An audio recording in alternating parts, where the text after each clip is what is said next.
Hello बच्चों, मैं अंजू किंकर गौसनर English medium school से आज हम लोग 7वीं कक्षा की हिंदी पाठ्य पुस्तक का प्रथम अध्याय आरंभ करने जा रहे हैं। तो चलिए शुरू करते हैं। पहला अध्याय, हम सब सुमन एक उपवन के। अब हम लोग पढ़ना स्टार्ट करेंगे।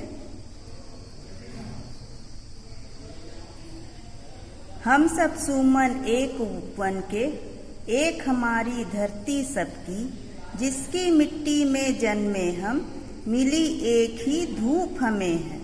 सींचे गए एक जल से हम, पले हुए हैं झूल झूल कर, पल्लों में हम एक पवन के।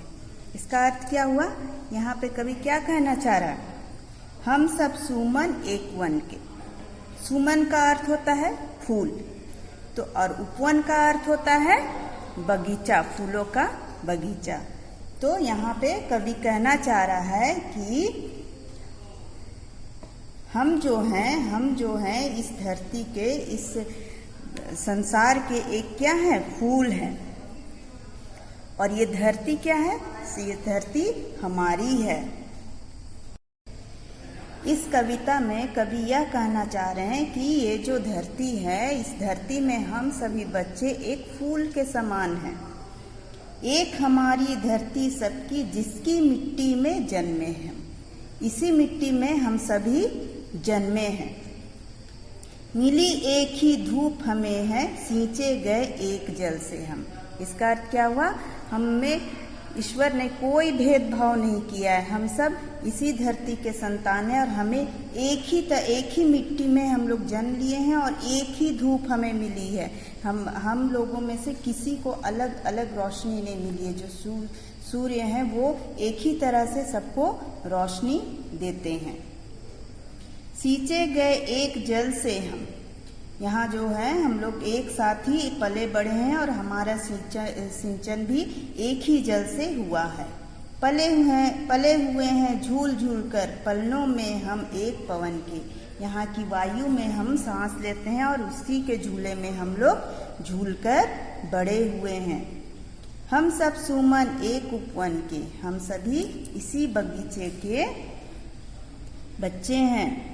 सूरज एक हमारा, जिसकी किरणें उर की कली खिलाती।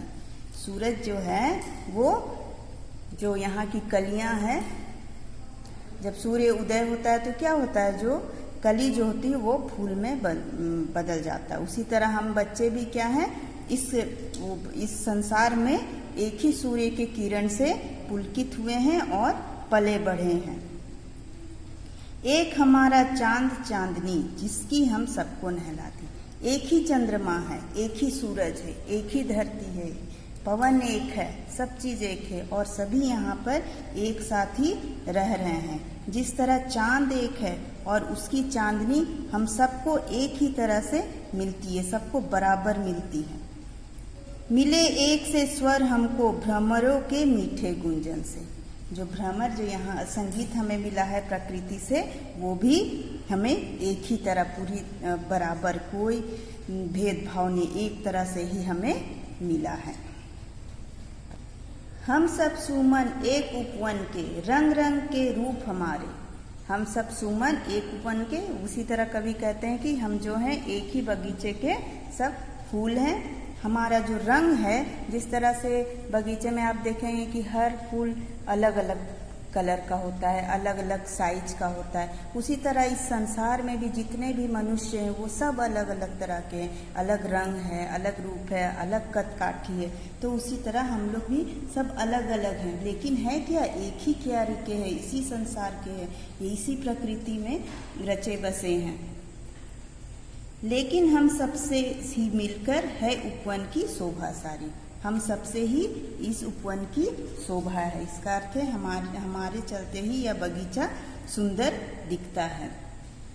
एक हमारा माली, हम सब रहते नीचे एक गगन के। आसमान भी एक है और हमारा जो परमात्मा है, हमारे जो ईश्वर है, वो भी एक है। कांटों में खिलकर हम सब ने, हंस हंस कर है जीना सीखा। बहुत मुसीबत झेल कर हम लोग सब एक हुए हैं और इस संसार में एक साथ मिलकर जीना सीखे हैं। एक सूत्र में बंधकर हमने हार गले का बनना सीखा। हम सब एक हैं और एकजुट होकर एक ही धागे में पिरोए हुए मोती हैं, एक ही धागे में पिरोए हुए फूल हैं। सबके लिए एक सूत्र में बंधकर हमने हार गले का बनना सीखा। सबके लिए सुगंध हमारी, हम श्रृंगार धनी निर्धन के। हम बच्चे जो हैं सबके लिए हम सबको महकाते हैं और हमारा जो परिवार है, हम चाहे वो गरीब हो चाहे निर्धन हो, लेकिन हम उनका श्रृंगार है, उनकी शोभा है। हम सब सुमन एक वन उपवन के। इसका अर्थ है कि हम जितने लोग हैं इस संसार में सब एक ही बगीचे के फूल हैं। हम में से कोई अलग नहीं है। हमारा ईश्वर एक है, हमारे लिए चांद एक है, हमारे लिए सूरज एक है, हमारे लिए वायु एक है, हमारे लिए जल एक है। तो ये प्रकृति क्या है, हमें इसी तरह से सींच रही है और हमें एक साथ रहने का सीख देती है।